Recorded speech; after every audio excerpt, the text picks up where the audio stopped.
Assalamualaikum and very good evening I wish to all of you. Me, Elmi Ashraf, as moderator today, and the topic that we'll be discussing is about do video game lead to behavior problems. Joining us with me, we have list of experts to discuss about this topic. Before we continue, let me introduce you our dedicated panel. First, we have Prof. Shukri Osman, is a senior psychologist in the Pusat Kajian Psikologi dan Kesejahteraan Manusia UKM. And next, we have Sir Farizul, is Chancellor of UKM. And next, we have Dr. Amar, is psychologist. And last, we have Dr. Izzat, who is senior psychology in Psychology Department of Malaysia. Dr. Izzat's specialty is cognitive and perpetual psychology. Before we start, let me give a little bit explanation about our topic today. Most of the people in this world playing a game, especially teenager, most of the game that make their player lead to behavior problem is FPS game like Counter-Strike, Call of Duty, and Hitman. This kind of game will make this player want to feel that they play in video game into a real world, like shooting other people that wish real gun. Other than that, video game make people more aggressive and emotional that will cause of misbehavior problem among the player.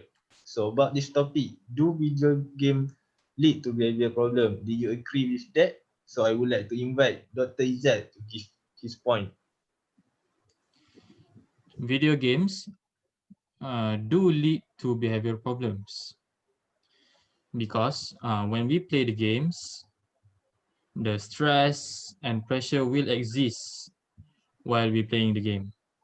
A new study is the first to look at the player's psychological experience with video games instead of focusing solely on the game's content. Failure to master a game and its controls can lead to frustration, aggression, regardless of whether the game is violent or not, researchers say. Games such as Counter-Strike or competitive games, to be exact, can be stress and pressure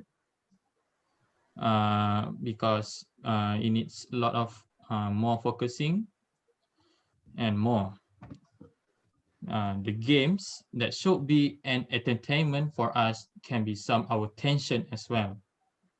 For an example, a Taiwanese man has died after a 3-day gaming at an internet cafe in the island's south, the second such case this year.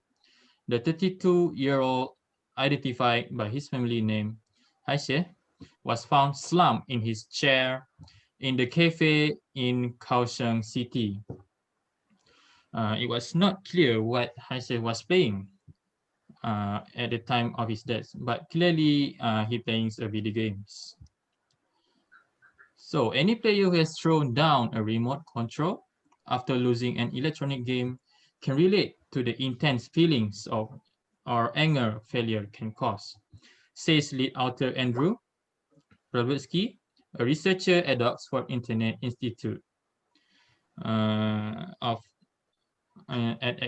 Oxford University. That frustrating is commonly known among gamers as rage quitting. The experience is not unique to gaming, says co-author Richard Ryan, a motivational psychologist at the University of Rochester. For example, in sports, players may lose a game as a result of a bad call. As an example, there are a lot of videos in the YouTube platform that show rage players storm their keyboard, storm their phone, or same actions that lead to destroy things just to release their tension. When people feel they have no control over the outcome of a game, that leads to, yes, aggression, he says. We saw that in our experiments. If you press someone's competencies, they will become more aggressive, and our effects held up whether the games were violent or not. To tease out which aspects of the gaming experience lead to aggressive feelings, the researchers manipulated the interface, controls, and degree of difficulty in custom design video game across 6 lab experiments. Nearly 600 college age participants were tasked with playing the games, and many of which included violent and non-violent variations. And then they were tested for aggressive thoughts, feelings, or behaviors. That is all from me. Thank you. Thank you, Dr. Izzat. So when playing a game, and they may lose self-control and venting anger on the other team. So what do you think about point that have given by Dr. Izzat, Professor Shukri? Thank you to our moderator, Helmi Ashraf. Okay, for me, video games do not lead to violence or aggressions. According to the reanalysis of data gathered from more than 21,000 young people around the world, the researcher led by Aaron Drummond from New Zealand Massey University re-examined 28 studies from previous year that looked at the link between aggression behavior and video games. A method known as a meta-analysis. The new report published in the journal Royal Society Open Science on Wednesday found that when bundled together, the studies show a statistically significant but minuscule positive correlation between gaming and aggression, below the threshold required to count as a small effect. Thus, current research is unable to support the hypothesis that video games have a meaningful long-term predictive impact on young aggression, said the report.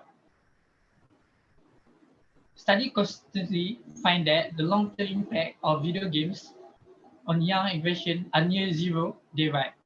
According to new studies, researchers in the UK interviewed 1,000 video games enthusiasts between the age of 18 and 13 and asked them why they play.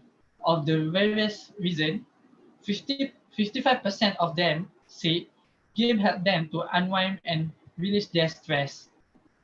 74% state that the games help them to see their life in a more positive way. 37% said gaming improved their confidence, and 27% said that gaming helped them solve mental health issues or concerns. The participants relieved this information after playing games from a variety of different genres, from action and adventure and puzzle games. That's all from me. A good argument given by Professor Shukri. So we continue our discussion with point from Dr. Amar. Okay, thank you to our moderator, Hilmi Ashraf. So back to our topic today. Do video games lead to behavior problem? My answer is yes, because nowadays there is so much thing happen that is related to video games. Back to my point, I will state and explain three of them. Firstly, social disconnection.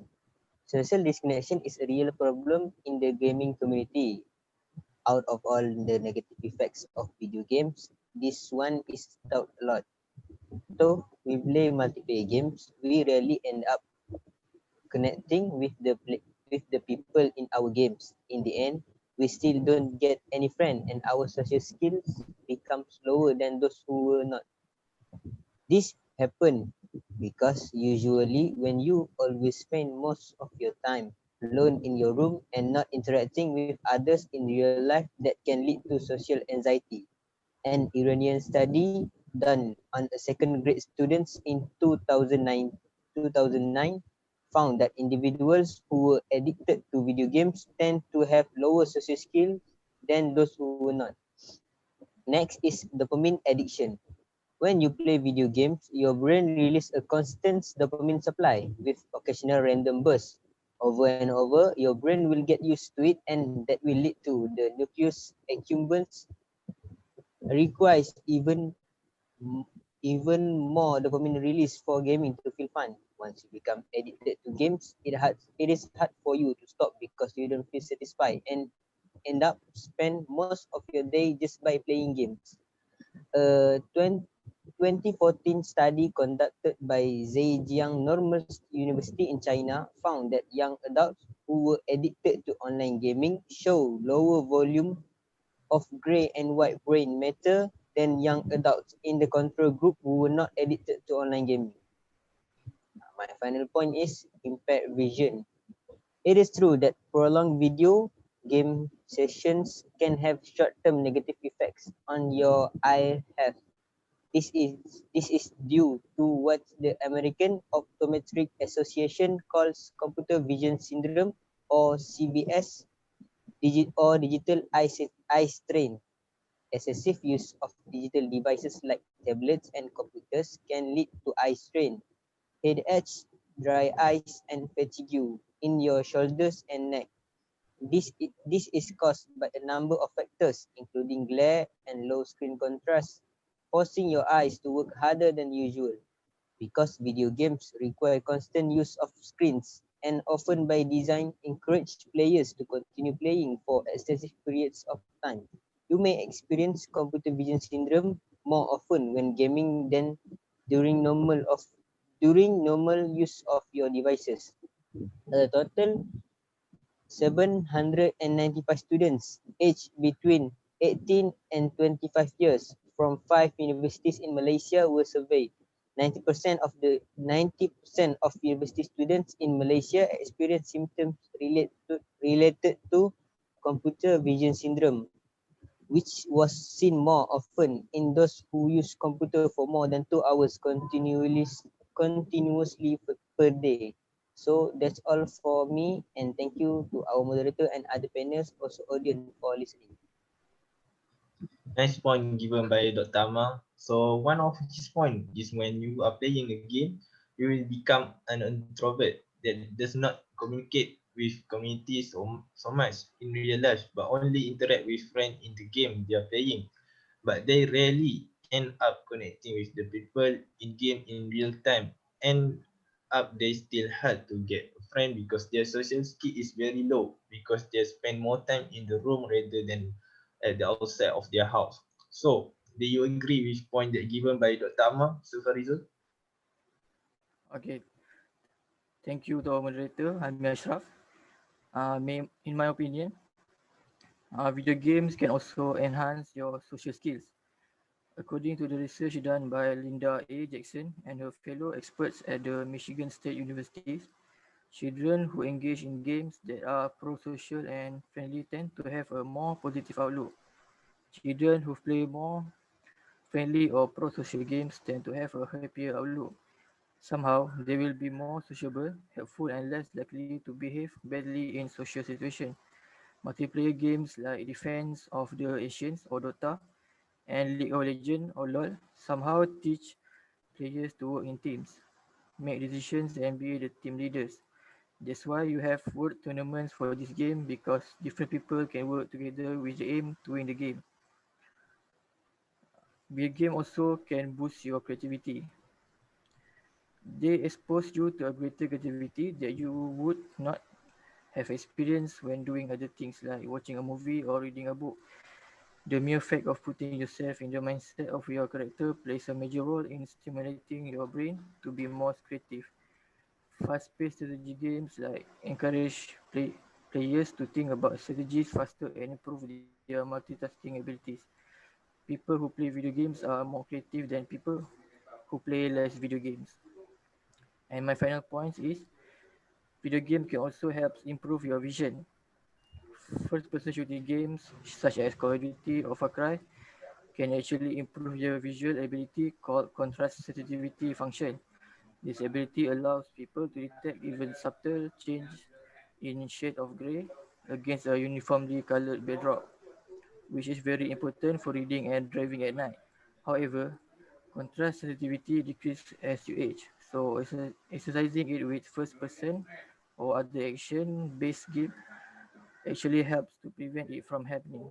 The 2009 Study involves having a group of experienced first-person shooters.